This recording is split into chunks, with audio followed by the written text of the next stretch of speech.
You know those shows you start just to have something on in the background, and then suddenly you're lying awake at 3 a.m. emotionally wrecked, analyzing fictional relationships like they're real? That was me with The Summer I Turned Pretty. I went from a casual watcher to someone who could write a thesis on Conrad Fisher's yearning. So let's talk about it. The love triangle, the time jumps, and the art of slow burn romance done right. A few months back, I made a video about love triangles and mentioned the Belly-Conrad-Jeremiah situation. I said it was one of the few triangles I didn't mind because I wasn't overly invested. Well, let's just say that didn't age well, because Season 3 turned me into a full-blown superfan. The emotional manipulation, chef's kiss. The way it transformed a teenage drama into a full-scale exploration of longing and growth? Genius. And the most fascinating part, it wasn't who Belly ended up with, but how she got there.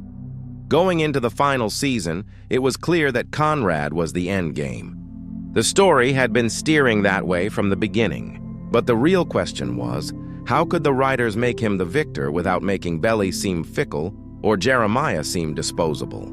The easiest answer would have been to turn Jeremiah into the villain, and in some ways they did. But what impressed me is how believable it was.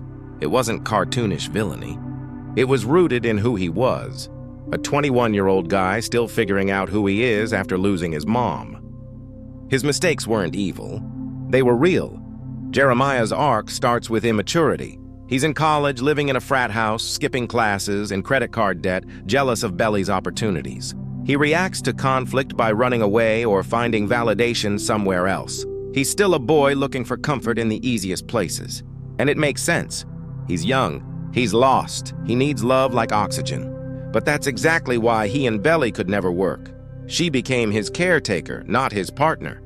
Now, look at Conrad in contrast. By Season 3, he's living across the country, studying medicine, in therapy, cooking for himself, dressing like a 40-year-old man. But that was deliberate. It's all there to show that he's grown. He's emotionally grounded. He's not perfect, but he's trying. And through all those years apart, he's still quietly, relentlessly in love with Belly. That's what separates them. Jeremiah needs love to feel whole, while Conrad loves without needing anything in return. One's affection is dependency. The other's is devotion. But before we get too sentimental, can we talk about the time jumps? The time jumps are what changed everything. They turned The Summer I Turned Pretty from a teen drama into something timeless. Seasons 1 and 2 were high school heartbreak and hormones. Cute, messy, dramatic. But Season 3, aging the characters up, suddenly made it feel mature, nostalgic, earned. The audience grew up with them.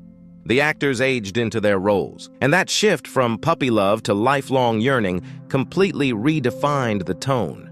That's what I mean by yearning. Yearning isn't just missing someone. It's the ache of time, distance, and devotion.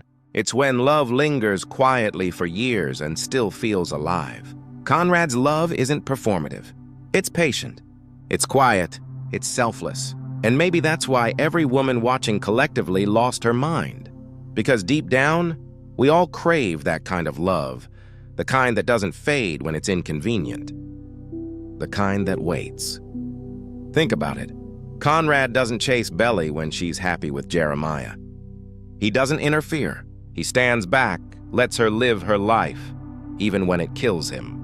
But when the moment comes, when he knows she's free, when he finally sees a chance, he confesses once, gently, and then lets her choose. That restraint, that emotional maturity, that's the essence of yearning. It's love without expectation. Meanwhile, Jeremiah's love is almost the opposite. It's rooted in need. When Belly leaves, he spirals, dating multiple people, lashing out, searching for validation. Again, it makes sense for his age and trauma, but it proves the point. Jeremiah's love was about feeling wanted. Conrad's was about giving without condition. And this contrast is why the finale hit so hard. The beach confession, the silence, the long-awaited connection, it wasn't explosive. It was quiet, emotional, earned. You could feel the years between them collapse in that one moment. The slow burn finally paid off, and it was worth every frustrating second. Another thing that elevated this season, the weekly release format. I know binge culture has its perks, but this show thrived on anticipation. The gap between episodes gave fans time to obsess, theorize, cry, and argue online. Every week felt like a cultural event. It reminded me of those Twilight or Vampire Diaries eras when the whole internet lived and breathed one story. Waiting made the story matter. As for Jeremiah's ending, I'm actually glad they didn't leave him broken. Giving him ambition and a path forward redeemed him. But it happened too quickly. His growth deserved more than one episode. If anything, the season could have used 2 more episodes just to let that transformation breathe. Still, the choice to end his story with hope instead of bitterness was the right one. It reminded us that growing up isn't about who gets the girl, it's about who learns from losing her. By the finale, The Summer I Turned Pretty stopped being a love triangle and became something bigger. A story about timing, maturity, and the evolution of love. It showed that the same person can love you deeply at 16, and again at 26, and it'll mean something entirely different each time. It's about how love changes as you change, and now that a movie is confirmed, I'm cautiously optimistic. I don't think it needs one, but if Season 3 taught me anything, it's that this story knows how to grow with its audience. If they wait, if they give us time to breathe and let these characters live a little longer off-screen, it could be beautiful. I just don't want it too soon. Let the yearning simmer a little longer, because that's what The Summer I Turned Pretty ultimately captured. The power of waiting, the beauty in restraint, and the ache of loving someone quietly across time. Bring yearning back. Bring slow burns back, because the girls don't want chaos. They want a man who waits, who listens, who burns for years, and still says, "I love you," softly, like it's the first time. Out of 10 seasons. Easily one of the most unexpectedly mature love stories on TV. And if the movie keeps that same emotional intelligence, we might just have the next great modern romance on our hands. What do you think? Are you Team Yearning or Team Chaos? Because me, I'll always choose Yearning.